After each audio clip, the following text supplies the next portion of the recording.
اللہ تعالیٰ نے ہمیں فتح دے دی ہے، دشمن کے مقابلے میں ہم جیت گئے ہیں، اس لیے ہمیں خوشی ہے۔ اللہ کے رسول صلی اللہ تعالی علیہ وسلم ارشاد فرماتے ہیں، صحابہ تم ایک چھوٹی جہاد سے ایک بڑے جہاد کی طرف آ رہے ہو۔ صحابہ نے عرض کیا، یا رسول اللہ میدان جنگ میں ہم لڑے ہیں، میدان جنگ میں خون بہے ہیں، جنازے خاک و خون میں تڑپے ہیں، وہ چھوٹا جہاد ہے۔ اور یا رسول اللہ ہم بڑے جہاد کی طرف چل رہے ہیں، بڑا جہاد کون سا ہے؟ آقا کریم صلی اللہ علیہ وسلم کے فرمان پر غور کرو۔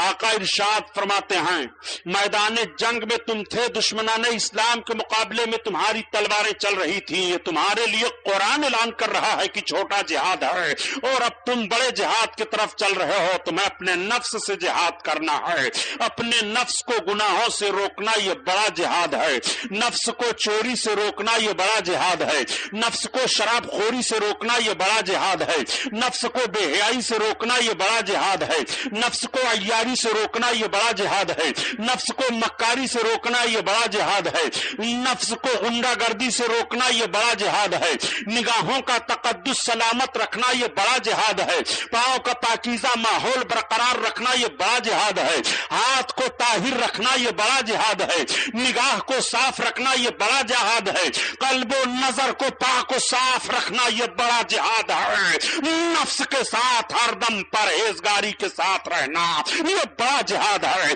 اللہ کے رسول صلی اللہ علیہ وسلم نے ارشاد فرمایا، قرآن کا بیان، قرآن کہہ رہا ہے دشمنان اسلام کے مقابلے میں تم چھوٹا جہاد کر رہے ہو، اور اپنے نفس کے مقابلے میں تم بڑا جہاد کر رہے ہو۔ نفس سے جہاد کرنا یہ جہاد اکبر ہے۔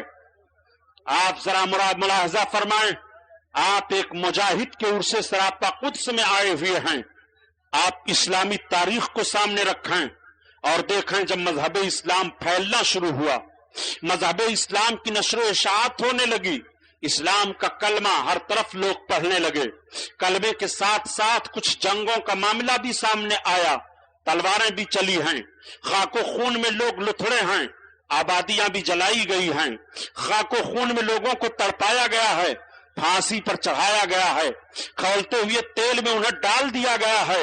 یہ ساری باتیں سامنے آتی رہی، مگر اسلام بڑھتا رہا، اسلام پھیلتا رہا، عربستان سے اسلام کا فروغ ہونا شروع ہوا اور ساری دنیا میں مذہب اسلام پھیل گیا۔ ہندوستان کی سرزمین پر مذہب اسلام حضرت عمر فاروق اعظم رضی اللہ تعالیٰ عنہ کے دور خلافت سے آنا شروع ہوا، اور مذہب اسلام کا لوگ کلمہ پڑھنا شروع کر دیے۔ ویسے تو مذہب اسلام کی روشنی ہندوستان کی سرزمین پر جب میرے آقا صلی اللہ علیہ وسلم نے چاند کو 2 ٹکڑے فرمایا تھا، اس کے بعد ہی اسلام کی روشنی ہندوستان میں پہنچ چکی تھی، لیکن باقاعدہ اسلام کی نشر و اشاعت اور اسلام کا کلمہ پڑھنے والے دور فاروقی سے شروع ہو جاتے ہیں۔ حضرت عمر فاروق اعظم کا دور خلافت ختم ہوا، حضرت عثمان غنی کا دور خلافت آتا ہے، حضرت مولا علی کا دور خلافت آتا ہے، خلفائے امیہ آتے ہیں، خلفائے امیہ کے بعد خلفائے بنو عباس کا دور آتا ہے۔ خلفائے بنو عباس کے دور میں اسلام کا بڑا فروغ ہوا، بہت سارے ممالک فتح کیے گئے، بہت سارے لوگ اسلام قبول کیے۔ اسی قبیل سے بتایا جاتا ہے کہ ہندوستان کی سرزمین پر اس وقت راجہ داہر کی حکومت تھی۔ راجہ داہر بڑا ظالم و جابر راجہ تھا۔ راجہ داہر کا دستور یہ تھا کہ اس نے اپنی سگی بہن ماں رانی سے شادی کی تھی۔ راجہ داہر اپنی سگی بہن سے شادی کر کے اخلاق کا خون کر دیا تھا، ہندوستان کی کنیائیں چیخ پڑی تھی، یہ کیسا دستور ہے کہ بھائی اپنی سگی بہن کے ساتھ شادی کر رہا ہے۔ جو لوگ مذہب اسلام کی تاریخ کا جائزہ لیتے ہیں، میں ان لوگوں سے کہتا ہوں پہلے اپنے گھر میں تلاش کرو اور دیکھو کہ شراب کی بوتلیں کیسی کیسی رکھی ہوئی ہیں۔ مذہب اسلام کے قانون کو جانچنے والوں پہلے تم اپنے سارے معاملات کو سامنے رکھ کر کے دیکھو کہ یہ تمہارے معاملات کیسے ہیں کہ سگی بہنوں سے شادی کی جا رہی ہے، یہ تمہاری تاریخ رہی ہے کہ سگی بہن کو اپنے نکاح میں لایا جا رہا ہے۔ آؤ ہم تمہاری تاریخ کا ایک جھروکھا اور تمہارے سامنے رکھتے چلائیں۔ کیا تم اس جنگل کا واقعہ بھول جاؤ گے جس جنگل میں ایک عورت کے صرف 5 شوہر قرار دے دیے جاتے ہیں؟ کیا یہ تمہاری تاریخ نہیں رہی ہے؟ کیا ہندوستان کی سرزمین پر ستی استھلوں پر کنیاؤں کا خون نہیں کیا گیا ہے؟ کیا شوہروں کی چتاؤں پر لڑکیوں کو نہیں پھونکا گیا ہے؟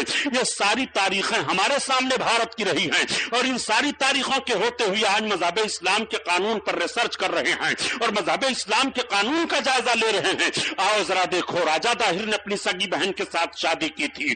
مذہب اسلام پھیل تو رہا ہے ہندوستان کی سرزمین پر، اس وقت کا معاملہ یہ تھا کہ کچھ مچھیرے راجہ داہر کے ڈکیتی کی شکل میں تھے، ان لوگوں نے صرف 17 تاجروں کا مال لوٹ لیا تھا جو مسلمان لنکا کی طرف سے آ رہے تھے تجارت کرنے کے لیے، ان کے مال کو لوٹ لیا، ان کو قیدی بنا لیا۔ جب اطلاع پہنچتی ہے تو حجاج بن یوسف گورنر تھا اس وقت، حجاج بن یوسف نے اطلاع بھجوائی کہ راجہ داہر عربیوں کو تم چھیڑو نہیں، راجہ داہر ہمیں مجبور مت کرو کہ ہم سمندروں کو پار کر کے تمہارے مقابلے میں تلوار کے ساتھ آئیں، یہ ہمارا شیوا نہیں ہے، تم ہمارے قیدیوں کو چھوڑ دو، تم اجازت نہ دو تجارت کرنے کے لیے، تمہارا ملک ہے، ہم ماننے کے لیے تیار ہیں، لیکن تمہیں مال واپس کر دینا چاہیے، تمہیں تاجروں کو قید نہیں کرنا چاہیے۔ راجہ داہر نے جب سنا تو کہا بڑی باتیں کر رہے ہیں، چھوٹا منہ لے کر کے ہمارے ملک میں تجارت کرنے کے لیے بھیجتے ہیں اور اگر ہم قید کر لیتے ہیں تو پھر ہم سے مطالبہ کیا جاتا ہے تمہارے اندر ہمت ہو تو ہم تمہاری تلواروں سے گھبرانے والے نہیں ہیں،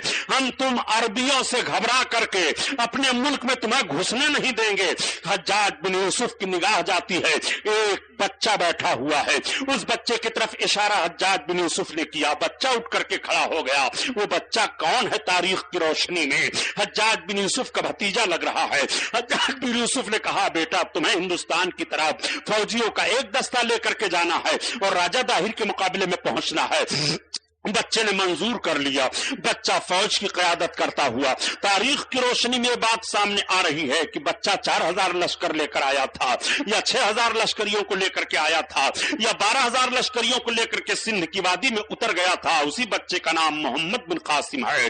17 سالہ بچہ ہندوستان کی سرزمین پر پہلے پہلے اتر رہا ہے اور صرف اس لیے اتر رہا ہے تاکہ مذہب اسلام کا قانون بتا دیا جائے، مذہب اسلام کا ضابطہ بتا دیا جائے، مذہب اسلام کا اصول بتا دیا جائے کہ مذہب اسلام اخلاق کا پیغام دیتا ہے، مذہب اسلام مساویانہ پیغام دیتا ہے، مذہب اسلام ظلم و جبر کا پیغام نہیں دیتا ہے۔ اے مذہب اسلام کو سمجھنے والوں، آؤ دیکھو مذہب اسلام کیسا مذہب ہے۔ وہ بچہ جب سندھ کی وادی میں اترا تھا، راجہ داہر کو پہلے امن و امان کا پیغام دیا تھا اور جب راجہ داہر نے امن و امان کا پیغام ٹھکرایا تو میدان میں تلواریں چلی ہیں۔ تلواریں چلنے کے بعد جب وہ 17 سالہ بچے محمد بن قاسم کو فتح و کامرانی ملتی ہے تو ذرا فتح و کامرانی کا وہ جھروکھا بھی تو دیکھتے چلیے اور وہ ماحول بھی تو ملاحظہ فرماتے چلیے۔ 17 سال کا جوان ہے، یہ فوج کی قیادت کرتا ہوا جا رہا ہے۔ 17 سالہ جوان سمندروں کو پار کر کے بھارت کی سرزمین پر آیا ہے۔ 17 سالہ جوان، ایک روز دن بھر جوانوں کی تلواریں چلتی رہیں، جب رات کی تاریکی آتی ہے، رات کی تاریکی آنے کے بعد جوان نے کہا لاؤ میں اپنے فوجیوں کا جائزہ لے لوں، میرے فوجی سو رہے ہیں کہ جاگ رہے ہیں، وہ آرام کر رہے ہیں کہ کچھ کھا پی رہے ہیں۔ محمد بن قاسم نے جب خیموں کا جائزہ لینا شروع کیا، جیسے محمد بن قاسم نے ایک پردہ اٹھایا خیمے کا تو دیکھا ایک مجاہد قرآن کی تلاوت کر رہا ہے اور جب دوسرا پردہ اٹھایا تو دیکھا کہ دوسرا مجاہد نماز پڑھ رہا ہے اور جب تیسرا پردہ اٹھایا تو دیکھا کہ وہ تلوار سیکل کر رہا ہے۔ اس طرح سے مجاہدین کے معاملات کو دیکھنے کے بعد محمد بن قاسم کی آنکھیں بھیگ جاتی ہیں اور اپنے خیمے میں بیٹھ کر کے قرآن کی برق گردانی کرنا شروع کیا۔ قرآن تلاوت کر رہا ہے، 17 سالہ نوجوان، آنکھیں بھیگ رہی ہیں، آنسو ٹپ ٹپ گر رہے ہیں، صبح کا سفیدہ نمودار ہوتا ہے۔ سجدہ شکر میں گرنے کے بعد جب نماز فجر کے لیے 17 سالہ نوجوان کھڑا ہوا اور مجاہدین کا دستہ صف میں کھڑا ہو جاتا ہے تو محمد بن قاسم نے اپنے فوجیوں کو للکارتے ہوئے کہا اے میری قوم کے بہادروں، آج میں تمہیں فتح و کامرانی کی بشارت دے رہا ہوں۔ تب تک ایک لشکر نے پوچھ لیا کہ فتح و کامرانی پہلے ہمیں کیسے مل رہی ہے؟ ابھی تو ہم میدان جنگ میں نہیں گئے ہیں، ابھی تو ہماری تلواریں نہیں چلی ہیں، ابھی تو ہماری گردنیں نہیں کٹی ہیں، ابھی تو ہم خاک و خون میں نہیں تڑپے ہیں، ابھی سے ہم کو آپ فتح و کامرانی کی بشارت کیسے دے رہے ہیں؟ تو 17 سالہ نوجوان نے جملوں کو تاریخ میں نوٹ کروا دیا تھا۔ 17 سالہ جوان نے کہا تھا میرے مجاہدین، میری قوم کے بہادروں سنو، میں نے تمہاری رات کی عبادت کو دیکھا ہے، میرا جملہ نوٹ کرو، جس قوم کے نوجوان رات کے عابد ہوتے ہیں اور دن کے غازی ہوتے ہیں، وہ قوم میدانی جنگ میں اترنے سے پہلے پہلے کامیاب کر دی جاتی ہے، اور جس قوم کے نوجوان رات کے عیاش ہوتے ہیں اور دن کے سجدہ ہوتے ہیں وہ قوم تباہ و برباد کر دیتی ہے۔ میری قوم کے بہادروں میں تمہیں ذہن دے رہا ہوں کہ علی کی ذوالفقار لے، عمر کا اقتدار لے، حسن کا اعتبار لے، حسین کا شعار لے، وقار لے، قرار لے، مجاہدی قطار لے، مثال شاندار لے، قدیم یادگار لے۔ ابھی تو نوجوان ہے، ابھی تو نوجوان ہے، اور محمدی پیام لے، حریم کعبہ تھام لے، فضیلت تمام لے، سلام لے، کلام لے، دلاوری کا جام لے، بہادری سے کام لے، قضا کا ہاتھ تھام لے۔ ابھی تو نوجوان۔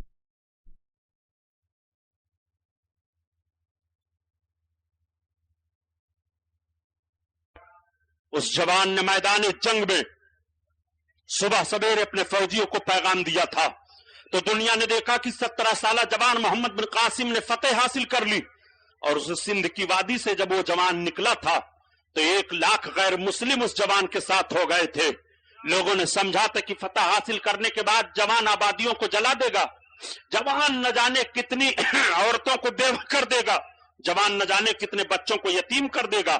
لیکن جب دنیا نے دیکھا اور ان سارے لوگوں نے دیکھ لیا کہ جوان بجائے یہ سب کام کرنے کی کھلی آزادی دے دیتا ہے، جوان نے ایسا انصاف قائم کیا کہ رات دن لوگوں کے دروازے کھلے رہتے ہیں، شیر اور بکری کو 1 گھاٹ پانی پلا دیا اپنے انصاف کی روشنی میں، تو 1 لاکھ غیر مسلم اس جوان کے ساتھ ہو جاتے ہیں۔ مجاہدین کا یہ پہلا دستہ بھارت کی سرزمین پر سندھ کی طرف سے آیا تھا، جن مجاہدین نے اسلامی پیغام اس نوعیت سے پہنچایا۔